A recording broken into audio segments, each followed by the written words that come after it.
So I've got a question that's always bothered me. The Bible says there's one God, but in other parts of the Bible, God is three: Father, Son, and Spirit. How can it be both? Yeah, this is a question that has mystified people for thousands of years. And while we can't fully explain it, I think we can better understand what it is that we can't fully understand. What do you mean? Well, think of it this way. Here's a two-dimensional plane.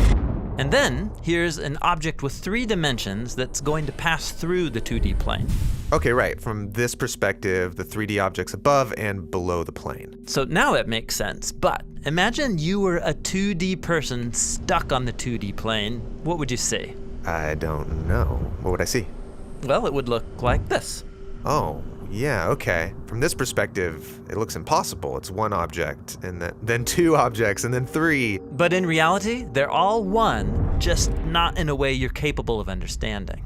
Now, let's take this whole thing as a visual analogy for how we experience God. The claim in the Bible is that God is transcendent, a divine being through whom we live and move and have our being. Or, as God says, I am. Okay, but I live here in this universe, so when God appears, it will make sense in some ways, but in other ways, it will break my categories. Exactly. This happens all the time when people encounter the God of the Bible. So let's look first at how this happens in the Hebrew Scriptures. Throughout the Hebrew Scriptures, God appears in complicated ways that don't quite fit our categories. One common way this happens is with God's attributes. So an attribute is a way to describe what something is like. For example, a soccer ball is round. Right. Or God is wise. Yeah, great. Let's take God's wisdom. So the book of Proverbs says that God created the world by his wisdom. But then there are also poems in the book of Proverbs that describe God's wisdom as a person, a co-worker through whom God architected the universe. So God's attribute becomes a separate character? Yeah, this also happens with God's glory, which sometimes appears as a human figure on a throne that's engulfed in fire. Or take God's word, which he can speak to people, but sometimes his word appears like a person.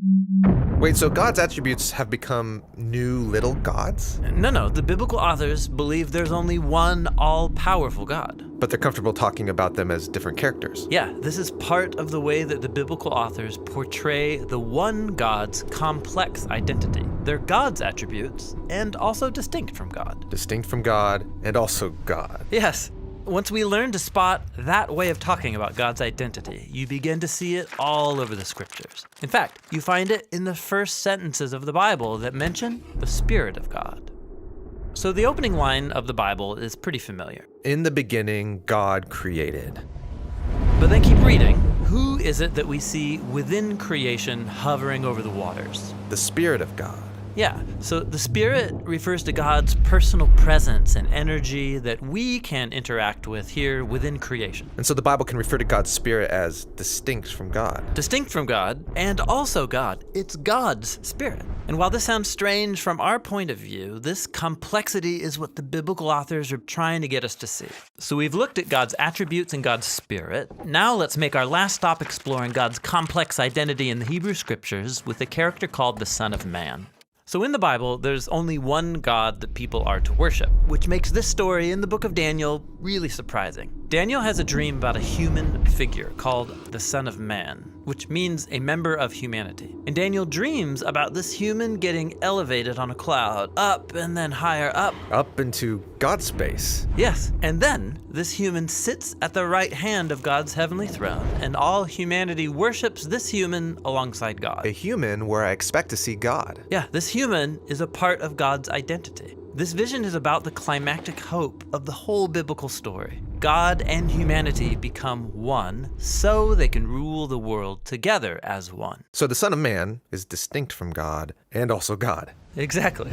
So, think back over everything we've looked at. In the Hebrew Scriptures, God's identity is complex. And so, when Jesus' followers encountered God as the Father, Son, and the Spirit, they already had categories for how these could all be the one God of the Bible. Okay, let's talk about that.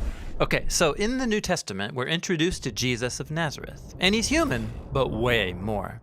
His favorite title to call himself was the Son of Man. The figure in Daniel's vision.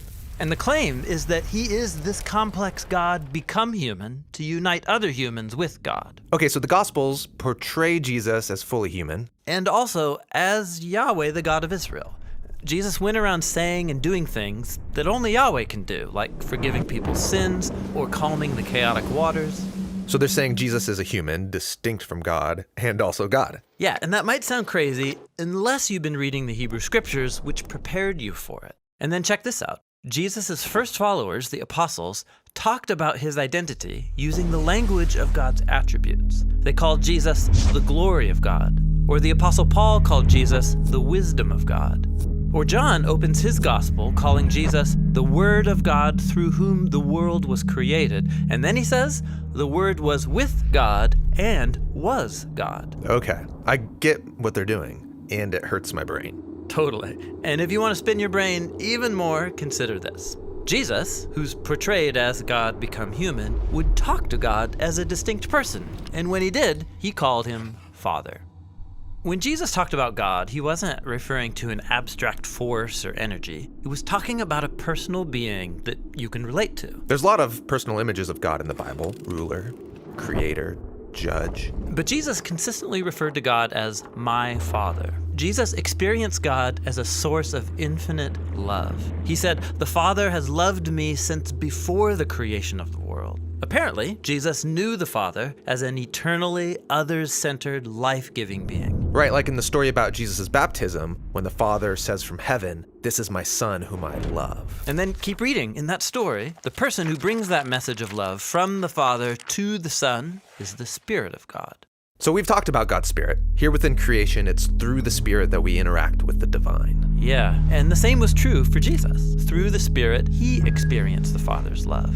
But it didn't stop there. Jesus promised that through him, the Spirit would go out and share the Father's love with all humanity and with all creation.